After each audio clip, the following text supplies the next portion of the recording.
বন্ধুরা, সবাই কেমন আছো? আজকে চলে এসেছি ননদের প্রি ওয়েডিং ফটোশ্যুটের সেকেন্ড ডে শ্যুটটা নিয়ে। হ্যাঁ গাইজ, এর আগের ব্লগে কিন্তু আমি পার্ট 1 অলরেডি আপলোড করে দিয়েছি। যারা দেখোনি তারা অবশ্যই চ্যানেলে এসে দেখে নিও। আর গাইজ, এটা কিন্তু সেকেন্ড ডে। আর সেকেন্ড ডেতে আমরা কোথায় কি কেমন গিয়েছিলাম সব কিছু তোমাদের সাথে শেয়ার করবো, কেমন এক্সপিরিয়েন্স ছিল। তো গাইজ, ব্লগটা পুরোপুরি দেখতে থাকো। So let's start the vlog and also let's make some memories together. Yes, তো আমরা কোথায় গিয়েছিলাম সেকেন্ড ডেতে? আমরা গিয়েছিলাম রায়বাড়িতে। সো রায়বাড়ির ভিউজটা দেখতেই পারছো, কেমন একটা পুরনো এক টাইপসের একটা বাড়ি। আর এই রায়বাড়ির ঠিকানাও আমি তোমাদের সাথে শেয়ার করব। হ্যাঁ, সো নীলকুঠিতে আমরা আগের দিন গিয়েছিলাম। নীলকুঠিতেও ঠিক এরকম টাইপেরই একটা লুক আসছিল। তো এটা কিন্তু অনেকটা বড় এরিয়া নিয়ে রয়েছে এই বাড়িটা। যাদের বাড়ি তারা এখন কলকাতার দিকটাতে থাকেন, এখানে আর থাকেন না। তো এই জায়গাটা হচ্ছে চাকদা আর বিষ্ণুপুরের মিডিলে একটা জায়গা হয়। যেহেতু একটু ভেতরে আসতে হয়, সেহেতু বাইক বা স্কুটি হলে বেশ ভালো সুবিধা হয় আমার মনে হয়। তো ভেতরে ঢুকেই কিন্তু আমার ফার্স্ট সেই মেরে ঢোলনা যে গানটার নতুন ভার্সনটা বেরিয়েছে না, তো সেই ভার্সনটার কথা মনে পড়ে গেল আমার। তো যাই হোক, আমরা কিন্তু শুটিং চালু করে দিয়েছি। তো ঢুকতে না ঢুকতেই দেখলাম আর একটা দল শ্যুট করছে ওখানে, কিছু একটা হয়তো অ্যালবামের শ্যুট চলছিল। কনস্ট্যান্ট কিন্তু শুটিং এখানে হতেই থাকে। আর আমরা আমাদের শুটিংয়ের চলাকালীন কিন্তু আরও 2-3 জনকে দেখেছি এখানে প্রি ওয়েডিং শ্যুট করতে আসবে। তো শুটিংয়ের ফাঁকে দেখো আমরা পাশেই এখানে রসের সন্ধান পেয়ে গেছি। হ্যাঁ, খেজুরের রস। যদিও বা দুপুর হয়ে গিয়েছিল, তবুও আমরা ট্রাই করতে চেয়েছিলাম। যেহেতু পেয়েছি, এতদিন পর ছাড়া যায় বলো? যেমনই হোক ট্রাই তো করতেই হবে। তাই জন্য আমি আর আমার ননদ কিন্তু চলে এসেছি এখানে। এই জায়গাটা কিন্তু প্রচণ্ড নির্জন। আর এই যে সব খেজুরের পাতা দিয়ে একটা ঘর করা, এখানেই এই কাকাটা থাকেন। আর উনি আমাদেরকে রস দিয়েছেন, আর রসটা খেয়ে খুব ভালো লেগেছে। কিন্তু যেহেতু একটু দুপুর হয়ে গেছে, সেই জন্য রসটা একটু স্মেল আসছিল। বাট এতদিন পরে খেতে পেরে অমৃতের মতো লাগছিল, খুব ভালো লেগেছে।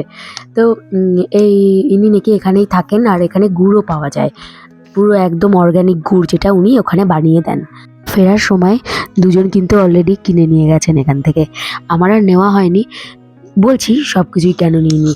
তো যাই হোক গাইজ, আমরা এখান থেকে রস খেয়ে তারপরে ভেতরে চলে গিয়েছিলাম। আর ভেতরে ঢুকতে না ঢুকতে দেখলে যে কি সুন্দর সুন্দর ফুল হয়ে রয়েছে। তো আমি বললাম, এই ফুলগুলো কেন বাদ যাবে, এই ফুলগুলোর সাথে একটু ফটোশ্যুট হয়ে যাক।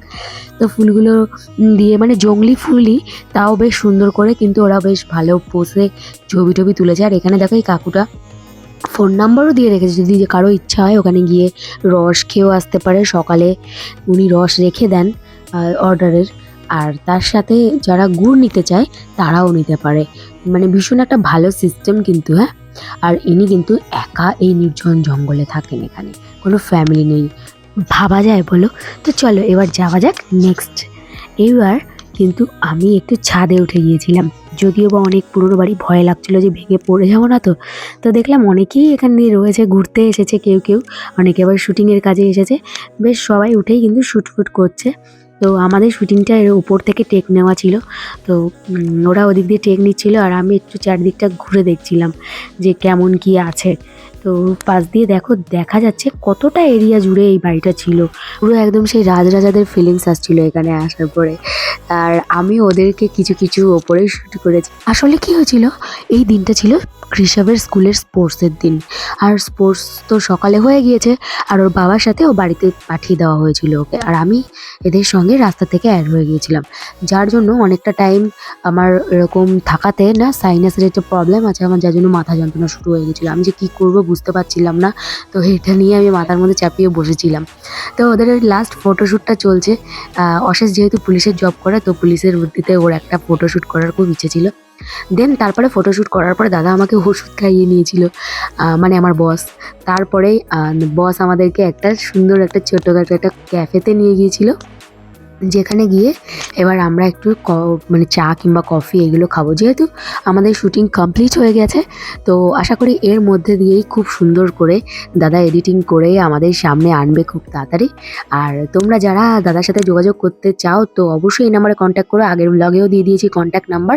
আর দেখা যাক ফাইনাল রেজাল্টটা কেমন হয়। আর তার পরপরই কিন্তু বস আমাদেরকে এই দোকানটাতে নিয়ে এসেছিল বিরিয়ানি খাওয়ানোর জন্য, যদিও বা আমি খেতে পারিনি কারণ শরীরটা খারাপ লাগছিলো, তো প্যাক করে নিয়ে বাড়ি এসে খেয়েছি। ভীষণ টেস্টি ছিল, আর এত কম দামে এত সুন্দর ইউনিক একটা দোকানের খোঁজ বসের পক্ষেই সম্ভব দেওয়া। হ্যাঁ, আর তারপরে আমি ওখানে বসে একটু মোমো টেস্ট করে নিয়েছি, আর ওরা বিরিয়ানি খেয়ে নিয়েছে। গাইস, ব্লগটা কেমন লাগলো অবশ্যই জানিও। Thank you for watching our video. দেখা হচ্ছে নেক্সট ব্লগের সাথে থেকো, পাশে থেকো, ভালো।